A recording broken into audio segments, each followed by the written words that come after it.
Hello everyone, welcome back to my channel beauty Bhardwaj. और हम आज डील करने वाले हैं हमारे तीसरे पोएम से, जिसका नाम है अ वर्क ऑफ आर्टिफाइस, जिसे लिखा गया है मार्ज पियर्सी के द्वारा। ठीक है, तो और ध्यान रहे कि मैंने पोएम्स एक्सप्लेन कर रखे हैं अडॉप्टर्स जर्नल एंट्री और आई रिमेंबर। और अगर आपको इन सारे पोएम्स के इंग्लिश एक्सप्लेनेशन चाहिए तो please go on to my channel beauty of language. वहाँ पे आपको सारी एक्सप्लेनेशन पूरी इंग्लिश में मिल जाएगी। आप जो भी प्रेफर करना चाहते हो आप कर सकते हो, चाहे हिंदी, इंग्लिश, ओके, एनीथिंग। तो आज हम डील करेंगे इस तीसरे पोएम के साथ में, जिसका नाम है a work of artifice by Marge पियर्सी।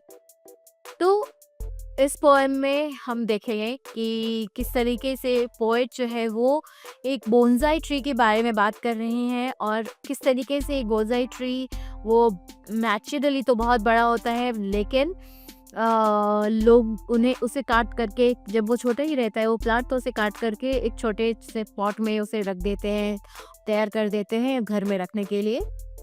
और वो गार्डनर जो कहता है कि वो बहुत प्यार से सहेज के उन्होंने उसे बनाया है और प्रूनिंग किया है, ट्रिमिंग किया है, और घर में रखने के लिए वो सेम गार्डनर एक्चुअली में उसके ग्रोथ को रोकता है, बोनसाई ट्री की ग्रोथ को। ठीक है, और ये बोनसाई ट्री एक्चुअल में मार्ज पियर्सी ने दर्शाने की कोशिश की इस बोनसाई ट्री के थ्रू उन विमेन की हालत जो कि पैट्रियार्किकल सोसाइटीज में काफ़ी ज़्यादा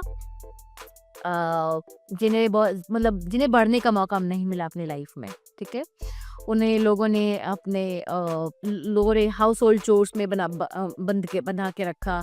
ठीक है, बढ़ने का मौका नहीं मिला, इंडिपेंडेंस नहीं मिली, फ्रीडम नहीं मिला। तो ये सारी चीज़ों को उन्होंने बताया है, क्योंकि मार्ज पियर्सी जो है ये उस टाइम के पोएट है जिस टाइम में कि ये एक फेमिनिस्ट पोएट है वैसे तो, और जिन्होंने बहुत सारे अपने पोएम्स के थ्रू ये अपने फेमिनिज्म को दर्शाने की कोशिश की है।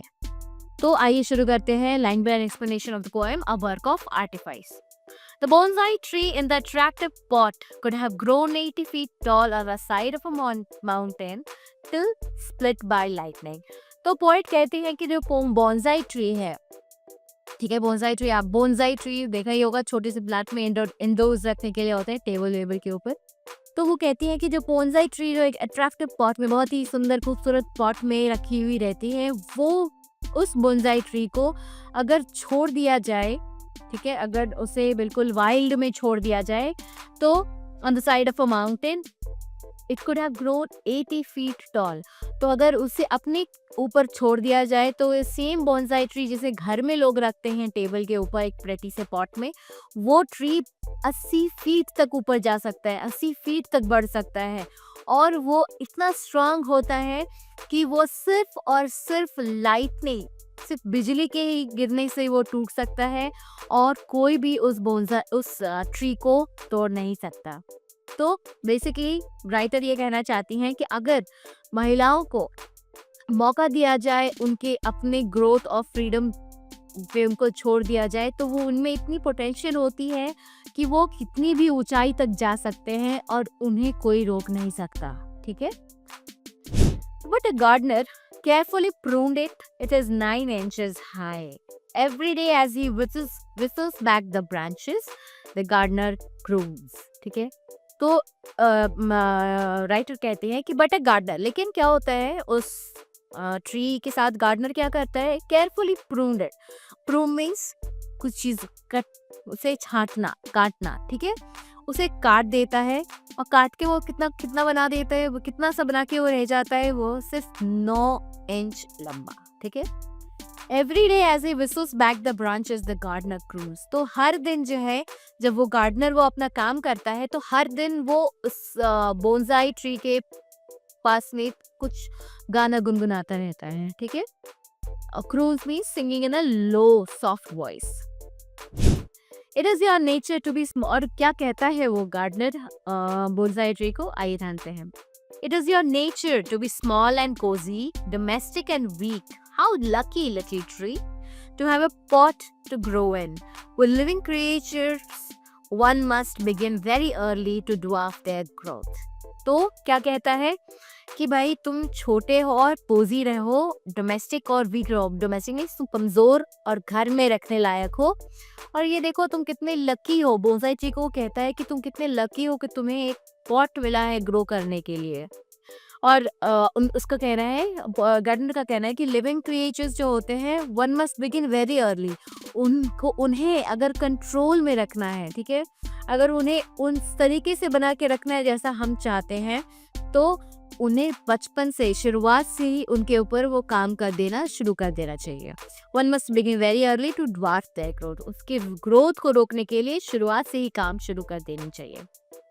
तो बेसिकली पोएट ये कहना चाहती है कि राइटर जो ये जो गार्डनर है, गार्डनर एक तो उसकी ग्रोथ भी रोक रहा है और साथ ही साथ उसे बोल रहा है, बोनसाई ट्री को बोल रहा है कि भाई तुम्हें तो लकी फील होना चाहिए कि तुम्हें एक अट्रैक्टिव पॉट में रखा जा रहा है अंदर।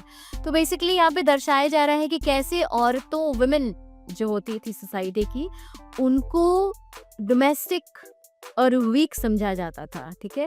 डोमेस्टिक एंड वीक कि भाई तुम लोग कमज़ोर हो, तुम लोग घर पे ही अच्छे लगते हो और तुम्हें लकी फील होना चाहिए कि तुम्हें घर मिला है ये सारी चीज़ें करने के लिए, अपना काम करने के लिए, ठीक है, खाना बनाना, बर्तन, सबका ख्याल रखना, ये सारी चीज़ें। और with living creatures one must begin very early to dwarf their growth. तो ये कहते हैं कि लिविंग क्रिएचर्स, अब चाहे वो इंसान हो या जानवर हो, अगर हम चाहते हैं कि उन्हें एक पर्टिकुलर वे में वो बिहेव करें या एक पर्टिकुलर आदत वो बचपन से ही उनके दिमाग में वो कोई चीज़ बिठानी है, तो वो शुरुआत से ही शुरू करनी चाहिए, बचपन से ही उनके अंदर वो चीज़ें डालनी चाहिए, ठीक है। The bound feet, the crippled brain, the hair in curls, the hands you love to touch. तो अब क्या क्या चीज़ें ये इन लाइन्स में पोएट कहते हैं क्या क्या चीज़ें बचपन से शुरू करनी चाहिए। द बाउंड फीट ये एक्चुअली द बाइंडिंग फीट जिसे कहते हैं, ये चाइनीज ट्रेडिशन है जिसमें कि लड़कियों के पैर जो है वो बांध दिए जाते थे जब छोटे में ही, ताकि उनके पैर जो है वो छोटे से प्यारे से हो और वो ज़्यादा बड़े नहीं, ठीक है।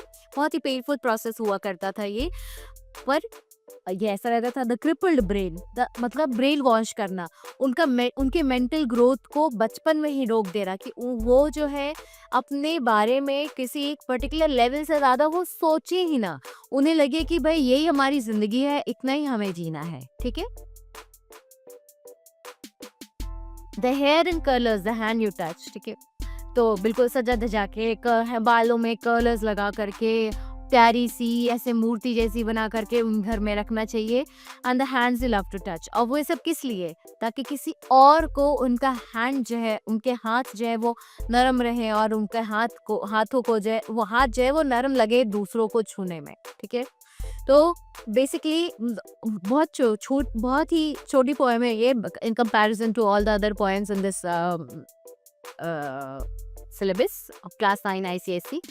तो छोटी पोएम है मगर इसके थ्रू पोएट बताना चाह रहे हैं कि किस तरीके से पैट्रियार्किकल सोसाइटी, और यहाँ पे जो गार्डनर है, ये गार्डनर जैसे बोनसाई ट्री वुमेन कम्युनिटी को दर्शा रही हैं, ठीक है, रिप्रेजेंट कर रही हैं, उसी तरह ये जो गार्डनर है, ये गार्डनर बता रहा है पैट्रियार्किकल सोसाइटी को, जिसमें कि वो फिगर जो है वो मेल डोमिनेटिंग फिगर, या तो किसी के फादर हो सकते हैं, किसी के हस्बैंड हो सकते हैं, ठीक है। तो मेल फिगर्स ये सारे को दर्शाता है ये गार्डनर, जो कि जिसका कि ये मानना है कि अगर किसी को कंट्रोल में रखना है तो कैसे रखना है, शुरुआत से ही उसके अंदर ये चीज़ें डाल दो कि भाई तुम इसी घर के लिए बनी हुई हो, तुम्हारा और कोई भी काम नहीं है, तुम्हें घर में रहना है। किसके लिए, वो भी सिर्फ दूसरों ताकि दूसरे जो है उसके हाथ जो है वो नरम लगे छूने में।